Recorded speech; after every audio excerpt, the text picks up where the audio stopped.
Bilboko historiaz baldakigu, hiria nola garatu zen, nolakoa zen Erdi Aroan, edo ilustrazio garaian.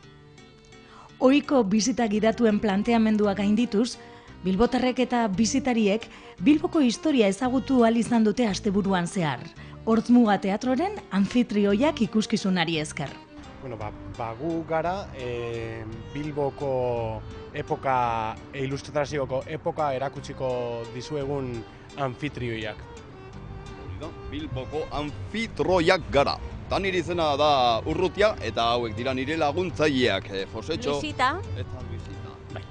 Zu jefea zara. Bueno, hemen ez dago jeferik, danak gara lagunak eta berdinak, kideak gara, bai.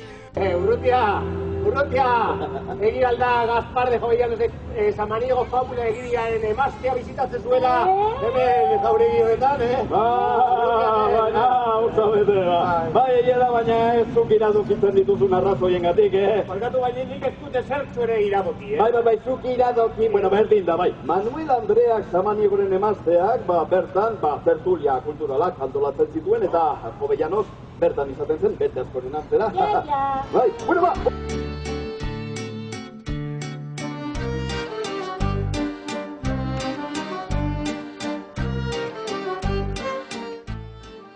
Protagonista bakarra, hiria eta bertako bizilagunak izan dira. Hortzmugak sortutako pertsonaien eskutik bidaiatu ahal izan dugu. Bilbo etengabe sortu eta birsortu zuten aztarnen atzetik joan da. Bilboko zazpikaleetan zehar ikuskizun ibiltaria eskaini dute. Pertsonaiek iraganetik gaur egunera bidaiatzera gonbidatu digute. Hiriaren historia deskubrituz, garai hartara itzultzeko eta garai hartako jendeak euren testuinguru historikoan, sozialean, ekonomikoan eta politikoan ezagutzeko irudimenezko formula izan da.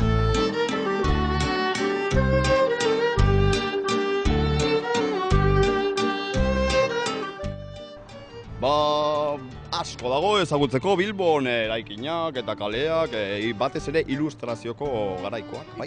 Iturri asko, bai. Batez ere iturri asko ikusiko ditugu, bai. Iturri asko ditugu ala? Bilbon, bai, pentsatzen dugunak baino gehiago, bai, asko. Esaterako, esan bat, nik orain ez daukat bat ere buruan. Esaterako, iturri, La Fuente del Perro, Txakur kaleko iturria, bai, 1800 urtean egindakoa, gainea. Eta La Fuente de Iturribide, edo Astoen iturria moduan ezagutzen dana.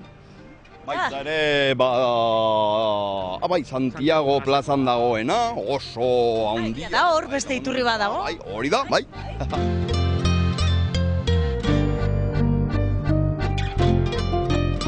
Ilustrazioaren ibilbidean, Bilboko 12 leku bizitatu dira. Allende Salazar Gortazar eta Gómez de la Torre jauregiak, Erribarako arkuak, San Nikolas Eliza, edo 19. mendearen hasierako zenbait etxebizitza pribatu. Eta pixka baten saioa ikusten ari egon gara, kantuan ere egingo duzu, ez? Bai. Koplak, bilbainadak, bai. Eta opera be bai, opera be bai. Espiritu gentile, eske opera. Urrutia. Bai, parkatu. Gero kontatu dit txoritxo batek opera kantariak ere Bilbora etortzen zirela, txakolina edatera, ez? Txakolina gustoko zutelako. Txikulino! Txikulino! Deitzen zioten txakulinari, bai, hori da, txikulino! Bilbo se está inundando. ¡Qué pena me da! ¡Ay! Hasiko zarete eta non bukatzen da ibilbidea? Hasten gara Arenaleko kiosko aurrean, Areatzan, eta sartzen gara Korreo kaletik Victor kale hartzen dugu, gero Bidabarrieta kalea Santiago plaza arte, gero ez dakit eskerretarak doan kalea. Kaletatik hasten gara ibiltzen. Baina azkenean plaza barrian amaitzen dugu. 6:00 eta 12:00 bebai. Asteburu osoan eta bi aldiz gainera. Bai, goizez eta arratsaldez, hoixe. Hau lana daukazuela, Batez ere hau ezeni gainean nago eta ez dute pedalei ere. Zuek txirringan ibili behar zaretela. Bai. Tramankulo celebre horrekin. Hori da, bai. Baina izterre ederrak egingo guz, ezta? Asteburuen, bai. Egin, bai. Tira, zuek izango zarete gure gaurko anfitrioiak, eta ia asko ikasten dugu, nolakoa zen Bilbo hori? Bai, alabedi, bai.